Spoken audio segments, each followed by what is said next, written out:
Hello ladies and gentlemen, welcome back to another video. In this video we're going to be reacting to 4 ways that British and American houses are very different. Now a couple of you guys have actually asked me to keep on reacting to this guy, and his YouTube channel is called Lost in the Pond. Again, I do link the original video in the description down below if you'd like to check him out and show him some support as well. That would be quite nice of you if you enjoy the video.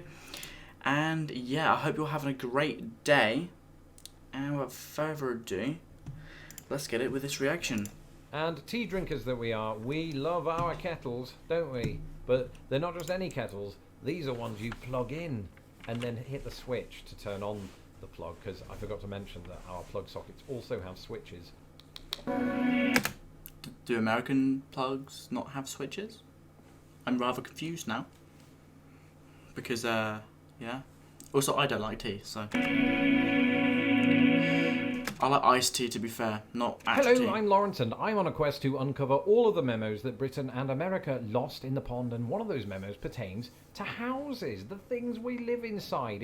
If you're watching this video, it's quite likely you're either inside a house right now, or you're near one, because otherwise you wouldn't probably have internet access quite as easily. To anyone that might be new to this channel, come on in, get yourself a cup of tea. This isn't a genuine offer to come into my house. I'm just saying, join the channel, this is good. And hello to everybody who's been here a long time. Today we're going to look at several ways in which British and American houses are very, very different. Having lived in the United States for over 11 years, I've lived in my fair share of houses here, just as I did in Britain. So I think I have a decent grasp of how houses work. Even tiny ones like this one, which is about 400 square feet. I'm joking, this is a professional studio. Don't question me. And so without further ado, Nice. Let's take a look at 4 ways that British and American houses are very, very different. Neither Britain nor America is devoid of variety when it comes to their housing styles, and that's because, well, with each sort of passing phase of history comes new designs to meet new needs and just new style preferences. And because of this variety, I'm not going to cover every single one of them, because that would keep us all here until next Wednesday, which would be good for my metrics, but not good for your sanity. So let's take a look at how some of the housing styles do vary from country to country. In Britain, a lot of the distinctive styles are also tied up with the period in which they were built. So if you go all the way back to the Tudor period, and you do find Tudor housing dotted around here and there. In fact, if you go to the city of York, for example, there's quite a lot of sort of Tudor buildings there. They're quite ornate with wood panelling, and they're the sort of place that you might imagine that Shakespeare lived. But wood is less indicative of British houses than you would see in America, where wood is actually quite a common material for building houses. Most of our houses are brick. In Britain, from about the Georgian period onward, you're going to see quite a lot of brickwork. Georgian period houses absolutely exist. People live in them, but they tend to be these opulent-looking houses that have notable pops of white rectangle, which are just the windows. It's very nice. They look like dolls' houses that you should live in. But then come the Victorian age, we started moving toward these sort of like orangey brick buildings, right? And a lot of them were terraced houses, which is what Americans would call row houses. And they just look very industrial, right? You could imagine a chimney sweep going up and getting his face covered in soot. And then we move into the Edwardian period, where houses are sort of similar to those of the Victorian age. They're just lighter colours with more chimney sweeps, if Mary Poppins is anything to go by. Now, during World War II, when the Nazis bombed the ever-loving crap out of us, a lot of the houses went boom. And then after World War II, there was a housing boom. And you started to see a build-up of new, more simple houses, kind of like the one I grew up in. Now, that's a castle. That didn't happen. But I grew up in something more like this. That's not Lawrence's actual house. Despite what... The only problem with those types of houses is the garages are too small. They don't fit cars. You cannot park your car in them. Fairy tales may suggest most of us have never lived in a chocolate box house, but those do exist. A chocolate box house is the kind of house you might see in the Cotswolds, right? It's very quaint looking, it's got thatch roofing, and it looks like this. And if yeah, they look really nice, to be honest. Like me, you're wondering why it's called a chocolate box house, yet it doesn't look edible. It goes back to the 1950s/60s, when chocolate boxes would have on their facade a kind of depiction of a beautiful English countryside. And these types of houses would often feature on said box. Now again, this is by no means an entire repository of British houses. Neither is the following an entire repository of American houses. It's just the more common ones that you will see when you are here. So Cape Cod houses, you know these types of houses, right? They're the ones with the wood paneling down the side. And I said a moment ago that, you know, America makes good use of wood in this country because there's just so much of it. So many woodlands around the country, and it's a huge country from which to pull that resource. So they do, and it's cheap. But funnily enough, the Cape Cod style has its history with English settlers who came here in the 17th century and started building Cape Cod style houses in New England. Now, during the post-World War II period, partly to provide, housing to veterans coming back from war, there was a revival of Cape Cod style housing, and it started to be built not just in New England, but all along the East Coast and in the Midwest, and even out west. Anybody that's seen the Goonies will know that. And it was this style of housing that I first moved into when I moved to the United States. And I've got to say, even despite the Midwest winters, it was really warm. You'd think it would be quite drafty because of all of the gaps in the wood. You could go to specific streets or neighborhoods or areas of the United States and only find these houses for miles and miles. So I lived in one of those, but my grandparents-in-law lived in what is known as a ranch-style house. And these are sort of really low-down buildings, don't typically have 2 floors to them. And once again, these houses became popular after World War II. There was just generally a big sort of boom after World War II. That does not look very nice, though. Again, in the United States, in that regard. The 20th century, though, did see more and more revivalism of old styles. So you had, mock Tudor, or should I say revival Tudor, which more or less replicated the kind of Tudor buildings that you would see in England with some differences. And I've seen those types of buildings in Boston, for example. I've also seen them in Indiana. As well as that, the 20th century saw colonial revivalism, though most people don't live in those houses. Maybe one day when I get that grand piano, I'll think about it. And so that's an extremely basic and rudimentary breakdown of some of the different styles that you'll see in each country. But there's one big difference between all of the houses in both countries. And Cliffhanger right there, boys. Way. Intelligent performance makes sure everything you do fast, smooth, and easy. Yep. Thank you very much. This is when my internet doesn't work. Oh, there we go. Let's face it. Yes, the size. English houses are tiny. It's time to face up to some home truths. Compared to America, Britain is microscopic. The United States is absolutely massive and needs to be stopped. And the same is true of each country's average house size. Right, so in the United States, houses just tend to be way more spacious. And we're not just talking about millionaire houses here. We're talking about your average house. Yep. So the average size of an American single-family home is approximately 1,600 square feet. In the UK, we're looking at an average of about 900 square feet. So Jesus. Why the difference? Well, one reason is population density. In Britain, we're all a bit packed together. Actually, that partially accounts for why everything is smaller in Britain. Not everything, not the cups.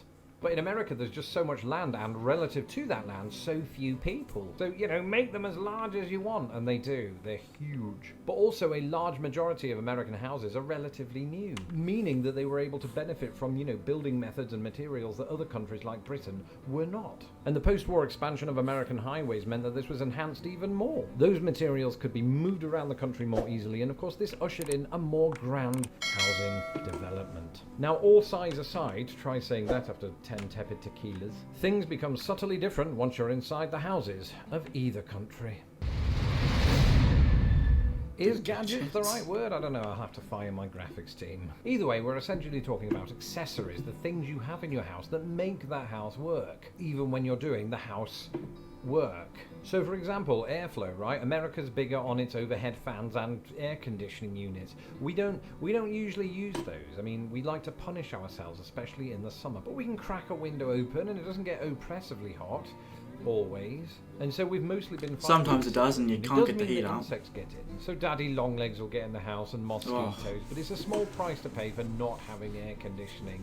I actually quite like air conditioning now that I've lived in the US. Speaking of insects, you also don't see in Britain those insect screens that you put in the windows, hence why they're getting in. In America, they're virtually in every house, but then again, in Britain, we don't have black widows or brown recluses or the types of mosquitoes that make your face go like this. So I can see why it's justified. I mean, you still get ants, or is that just me? Not sure how they get in, maybe cracks in the wall, or maybe through the plug sockets. The plug sockets, of course, are different in both countries too. In Britain, you have the 3-pronged outlets, and in America, you sometimes have 3, but occasionally 2, and they're smaller in America than they are in Britain. That's one of the few things about which you can say that. Separate taps, of course, for hot and cold water. Americans combine them all into one. Where's the logic in that? I'm joking. And while we're on the subject of sinks, most British sinks don't have that sort of food waste disposal thing that you press the button. Yeah, I've never seen one in England, never. The noise. Amazing. That was one of the best things I discovered after I didn't discover it. Somebody else came up with the idea and I just used it. But it's amazing It's just so pleasing to know that all of that gunk gets broken down, and just don't put your hamster in there. I've learned that lesson from someone else. I didn't do it, just read about it on Reddit. Letterboxes. Firstly, Americans don't call them letterboxes, but mailboxes, and typically don't have them on the door, but outside in the garden, yard. The garden/yard is different, often smaller in Britain, but very well kept up depending on the family, and just massive yards here with, you know, mesh fences and things like that, or picket fences. Back inside, a lot of properties in the United States will have walk-in closets that are built into the actual walls of the house, whereas in Britain you bring your own closet/wardrobe to put your clothes in, and that takes up more space, I've just realised. So we're shooting ourselves in the foot every step of the way, except when it comes to washing machines and dryers. How cool is this? We combine them both into one giant cube, whereas America has two separate cubes. And tea drinkers that we are, we love our kettles, don't we? But they're not just any kettles. See, I like a kettle because I can make my super noodles. These are ones you plug in and then hit the switch to turn on the plug, because I forgot to mention that our plug sockets also have switches. And then, you know, you turn it on, don't need a stovetop, and it heats up. Just like that. You've got your water, Bob's your uncle, pour it into a mug, there's your cup of tea. In America, you do have the stovetop kettles, and part of me likes that because it does this really pleasing whistling sound at the end. Now, if you were paying attention during that list, you may have noticed that I touched on some of the terminological differences when it comes to housing in either country. And that brings us on to our final entry. The works. It wouldn't be Britain and America What do you if mean? they weren't two countries separated by a common language, and the same is true of the housing world. So let's finish with a rapid fire round looking at those very words. So here in Chicago, I live in a flat, except in America they don't call it flat, it's called an apartment. Something else that you'll find in America though are these condominiums or condos, if you don't fancy saying a word that has condom in it. And we do have those in Britain, they're usually called common hold properties. And I suppose most people wouldn't go around using that term, whereas you actually hear the term condo quite a lot. It's been suggested to me that I move into a condo, and it sounds good. I mean, when I first heard the term, I thought it sounded like I might be moving onto a lakeside boat or something like that. It is like an apartment, but it's one you would buy. It's real estate. Now, as a child and young adult, I grew up in a house that was known as a semi-detached house. That's when you have a house adjoined to one other house on one side, but not on the other side. In the United States, this is known quite simply as a duplex, which is not a wrestling move.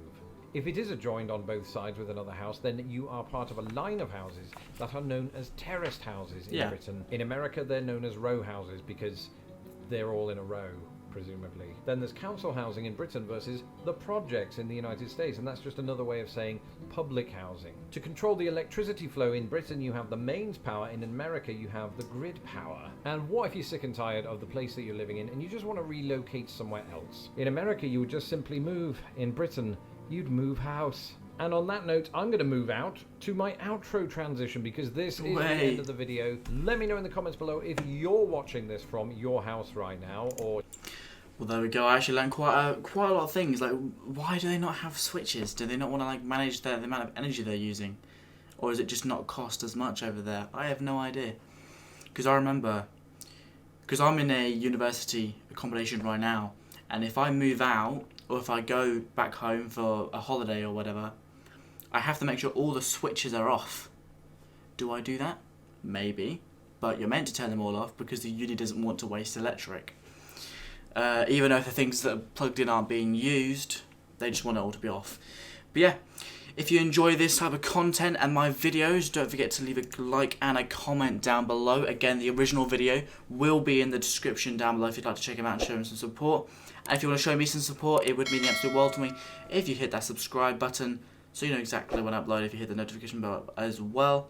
And yes, I hope you're all having a splendid and great day, and I'll see you guys in the next episode. Bye.